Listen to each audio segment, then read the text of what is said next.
Voyager en van, c'est le rêve de beaucoup de personnes, et certains sur les réseaux sociaux en profitent pour exagérer un peu la réalité. Spot de rêve à couper le souffle tous les soirs, des gens toujours heureux et des véhicules plus incroyables les uns que les autres, oui c'est sûr ça peut faire rêver. Mais dans la réalité, et surtout quand vous partez faire un voyage de plusieurs mois ou années, ben c'est pas toujours comme ça. Donc les mecs ils nous klaxonnent, ils nous insultent.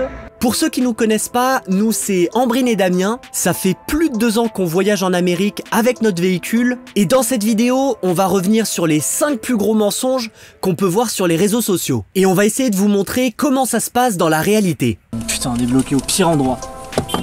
Le premier mensonge dont on va parler, et c'est sûrement le plus gros de tous, qu'on voit surtout sur Instagram, c'est les spots de rêve. Si vous vous amusez à suivre certains comptes Instagram, vous allez très vite avoir l'impression que tous les soirs, ils dorment soit sur des plages magnifiques, ou en face de montagnes incroyables, avec le coucher de soleil en arrière-plan, et généralement, ils sont seuls sur le spot. Donc là, il y a 2 choses. Des spots de rêve pendant ce voyage en Amérique, oui, on en a eu. Sur des plages, en face de montagnes magnifiques ou en haut d'un canyon, y a rien à dire, on pensait pas pouvoir dormir dans des endroits aussi beaux. Mais ça reste quand même assez rare. La majeure partie du temps, on va dormir dans des endroits cool, mais pas non plus exceptionnels, ou sinon dans des spots pas ouf du tout, comme des stations-service ou sur des parkings.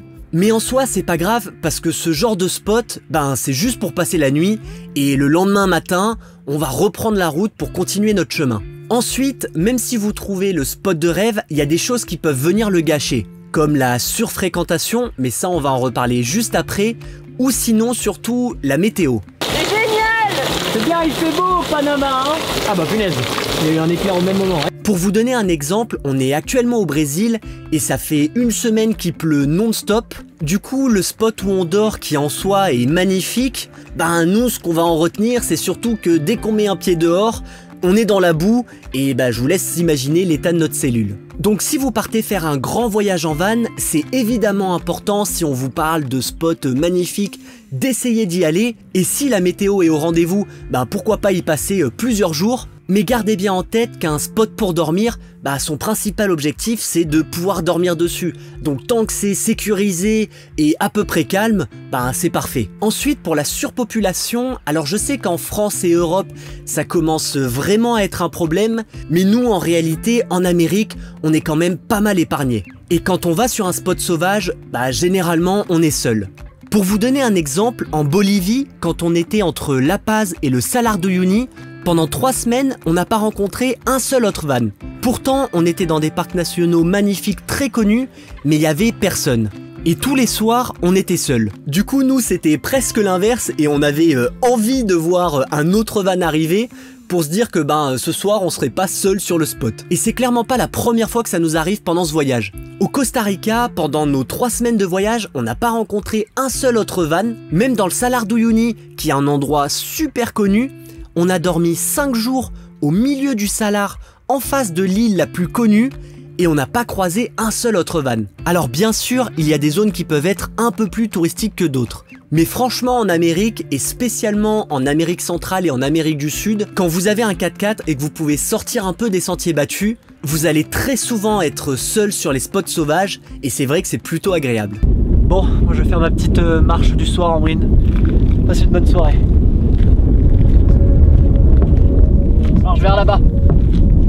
Le deuxième mensonge qu'on voit pas mal sur les réseaux sociaux, c'est que voyager en van, c'est super simple. C'est presque comme des vacances. Alors sur une courte période, et si tout se passe bien, oui c'est sûr, ça peut être un peu des vacances. Mais si vous partez voyager plusieurs mois ou comme nous plusieurs années, on peut clairement pas dire que c'est des vacances. Déjà, contrairement à quelqu'un qui vit dans un appartement, vivre sur la route, ça rajoute plein de petites contraintes. Faut trouver des endroits sécurisés pour dormir tous les soirs. Pour l'eau, le gaz et l'électricité, on est assez limité, donc faut toujours garder en tête que ah oui, là faut qu'on trouve vite un endroit pour se recharger en eau, parce que sinon dans 2 jours on pourra plus faire la vaisselle. Et quand tu gares ton van pour aller visiter un parc national ou une ville, t'as toujours une petite voix dans ta tête qui te dit ouh, j'espère que le van va pas se faire voler pendant qu'on n'est pas là, parce que dans le van il y a un peu toute notre vie. Et là où en France racheter par exemple un drone c'est assez simple, tu le commandes sur internet et en 3 jours il est livré chez toi, Ben dans certains pays en Amérique du Sud,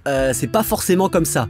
Nous on l'a vécu quand on a voulu racheter un drone alors qu'on était en Argentine, et quand on s'est rendu compte que en fait on pouvait pas en racheter en Argentine et qu'il fallait qu'on conduise 2000 km pour rentrer au Chili et en acheter un, de suite ça complique un peu les choses. Mais je pense que les 3 choses les plus compliquées à gérer quand on vit sur la route, ça reste quand même la santé, parce qu'en France, si t'as un problème, tu peux aller dans le premier hôpital que tu croises et il y aura sûrement pas de problème. Mais quand tu voyages à l'étranger et surtout dans certains pays, tu peux y réfléchir à 2 fois avant d'aller dans l'hôpital de la ville où tu t'es arrêté. Et c'est assez triste à dire, mais honnêtement, on est passé parfois devant des hôpitaux où très clairement, si je m'étais cassé le bras ou je devais me faire opérer de l'appendicite, je crois que j'aurais préféré me faire rapatrier en France ou changer de pays que me faire opérer dans l'hôpital de la ville. Ensuite, il y a les imprévus sur la route. Par exemple, en Bolivie, on avait eu pas mal de problèmes car les stations-service ne voulaient pas servir de diesel aux étrangers, ou parfois il y avait juste des pénuries. T'as l'impression qu'en fait il y a un mec dans la Bolivie qui a le droit de vendre à des étrangers. Le problème c'est que là il nous en reste 2 ou 3 je crois à faire. Après si elles acceptent pas, on en a plus. Sauf que nous, quand on était sur la réserve et qu'on s'était déjà fait refuser de 5 stations-service et qu'il en restait plus que 2 dans la ville, il y a un moment tu te dis qu'est-ce que je fais, je dors dans la station-service jusqu'à ce que le mec se décide de me vendre du diesel. Ou on avait aussi eu le droit au blocus sur la route, où on pensait arriver à notre spot pour dormir dans 1 heure et finalement un village avait décidé de bloquer la route pendant plusieurs jours, ce qui nous a obligés à faire un grand détour de presque 10 heures. Mais je pense que la chose la plus compliquée à gérer sur la route, ça reste les problèmes mécaniques. Et ça d'ailleurs, c'est le 3e mensonge qu'on voit souvent sur les réseaux sociaux. Alors c'est peut-être pas un mensonge car les personnes le font sûrement pas exprès, mais je pense que comme beaucoup d'entre vous, avant de partir faire ce grand voyage, j'ai regardé beaucoup de vidéos YouTube ou de comptes Instagram de personnes qui voyageaient en van en Amérique. Et c'est vrai que très souvent, j'avais l'impression que les mecs c'était tous des mécaniciens ou des bricoleurs de l'extrême. Dès qu'il y a le moindre souci sur leur véhicule, aucun problème, ils démontent tout, ils réparent et hop, c'est reparti. Et c'est vrai qu'en voyant ça, sachant que Ambrine et moi, on est absolument nuls en mécanique ou bricolage... Ah, commence mal Ambrine. Pourquoi? Ça fuit. Ça fuit où? Ah oui, ça fuit de partout en fait. Enfin, pour vous donner un exemple concret sur la partie mécanique, nous avant de partir, on vivait à Lyon et du coup on n'avait pas de voiture parce qu'on n'en avait pas besoin. Donc globalement, vérifier le niveau d'huile, techniquement on savait à peu près comment le faire, mais notre niveau en mécanique s'arrêtait là. Donc même si en réalité ça nous a pas plus stressé que ça, on se disait quand même que le jour où on va avoir un problème sur la route, ça va être compliqué à gérer parce que on n'y connaît rien. Ah mon dieu. Ah c'est quoi, c'est vrai. Mais au final, dans la réalité, ça s'est avéré quand même être un peu plus simple que prévu. Car sur la route, vous trouverez toujours un mécano ou quelqu'un qui pourra vous dépanner. Donc notre pot d'échappement ne tient plus. Ça fait longtemps qu'il n'y a plus de gomme, hein. Ça fait très longtemps. Ouais. Ah ouais, non, c'est ghetto. Je crois que c'est un bruit qu'on a toujours entendu. Alors c'est sûr que si vous êtes comme nous et que vous y connaissez rien du tout, ça risque d'être un petit peu plus stressant au début, parce que dès qu'il y a le moins de problèmes sur le véhicule, de suite tu te dis mince, c'est mort, il va plus jamais repartir. Mais en réalité, quand on regarde un peu sur internet ou qu'on trouve un bon mécano qui peut nous aider, au final j'ai un peu l'impression que tout se répare et on trouve toujours une solution. Nous, en 2 ans sur la route, on a quand même eu notre embrayage qui a lâché, on a fissuré le châssis, on a mis de l'essence à la place du diesel dans notre réservoir, la pompe à eau de notre cellule nous a lâché, notre frigo nous a lâché, notre douche nous a lâché. Enfin, comme tous les voyageurs, on a eu plein de problèmes, mais à chaque fois, on a réussi à trouver une solution alors qu'on n'y connaissait rien de rien.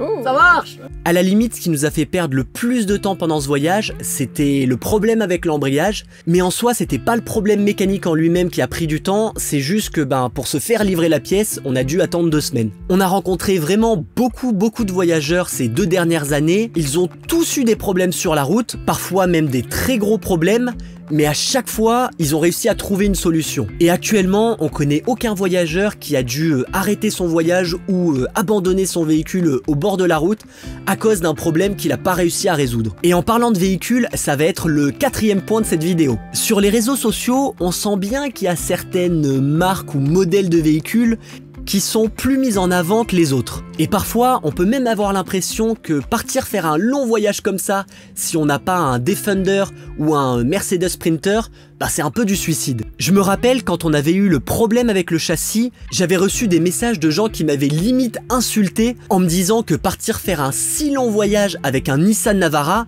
mais il fallait être complètement con et qu'on aurait dû prendre un Hilux à la place et si on n'en trouvait pas, bah fallait pas partir en fait. Mais là encore, dans la réalité, ça se passe pas comme ça. Nous, ça fait 2 ans qu'on voyage et oui, des problèmes, on en a eu, mais globalement, ça se passe plutôt bien. Et on connaît des voyageurs qui ont le super Land Rover Defender qui coûte 3 fois plus cher que notre ensemble pick-up cellule et qui au final eux aussi ont eu des problèmes et même pour le coup des problèmes bien plus gros que les nôtres qui leur ont coûté très cher. Donc oui, essayez de partir avec le meilleur véhicule possible, mais n'allez pas non plus exploser votre budget au moment de l'achat du véhicule en vous disant que comme ça vous aurez aucun problème sur la route, parce que rappelez-vous que c'est un voyage difficile pour les véhicules à cause de l'état des routes et de la qualité du diesel qui sera parfois très mauvais.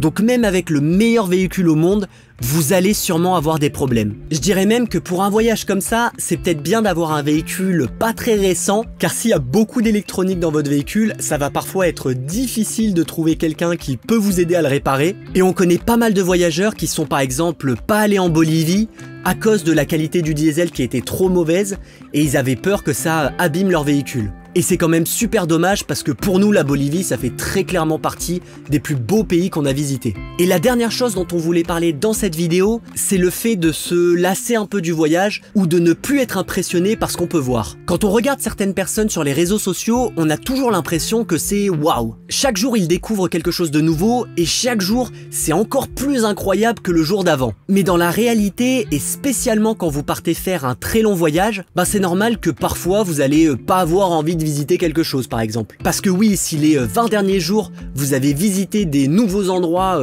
tous les jours sans vous arrêter, même si c'est votre passion, au bout d'un moment, vous allez commencer à fatiguer. C'est d'ailleurs pour ça que la plupart des voyageurs font des petites pauses dans le voyage. Alors certains, ça va être prendre 1 ou 2 jours off dans le mois, et d'autres personnes, ça va être prendre 1 ou 2 jours off par semaine. Nous, par exemple, comme on travaille sur la route, bah, on sait que chaque semaine, on doit s'arrêter pendant au moins 2 jours, et en réalité, on aime bien ça, parce que comme ça nous fait notre petite pause, et après on est toujours super content de reprendre la route et d'aller découvrir quelque chose de nouveau. Après, sur l'effet un peu waouh des choses qu'on découvre sur la route, bah c'est normal aussi qu'il y a des choses qui soient beaucoup moins impressionnantes que d'autres. Pour vous donner un exemple, au moment où je tourne cette vidéo, on est juste à côté des chutes d'Iguazu. Donc pour ceux qui connaissent pas, les chutes d'Iguazu c'est considéré comme les plus belles chutes d'eau d'Amérique du Sud et très probablement dans le top 3 des chutes d'eau dans le monde. Et vous le verrez dans les prochaines vidéos, mais effectivement quand on arrive devant les chutes d'Iguazu, il y a vraiment cet effet waouh, c'est incroyable cet endroit. Mais du coup c'est vrai que si la semaine prochaine Ambrine elle me dit que ah bah tiens sur la route elle a trouvé une petite chute d'eau à aller visiter, bah j'avoue que j'aurais peut-être un petit peu la flemme.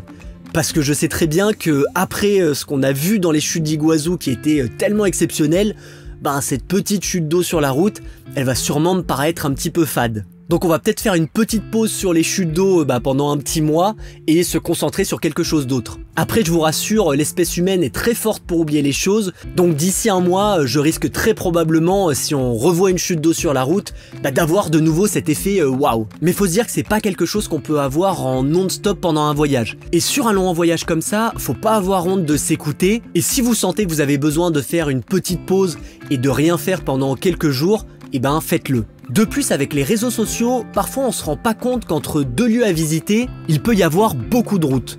Comme entre Salta et le parc d'Ibera, où pendant 1000 km, on n'a rien vu d'intéressant. Voilà, j'espère que cette vidéo vous a plu et qu'elle vous a ouvert les yeux sur certains sujets. Merci d'avoir regardé et à la semaine prochaine, ciao!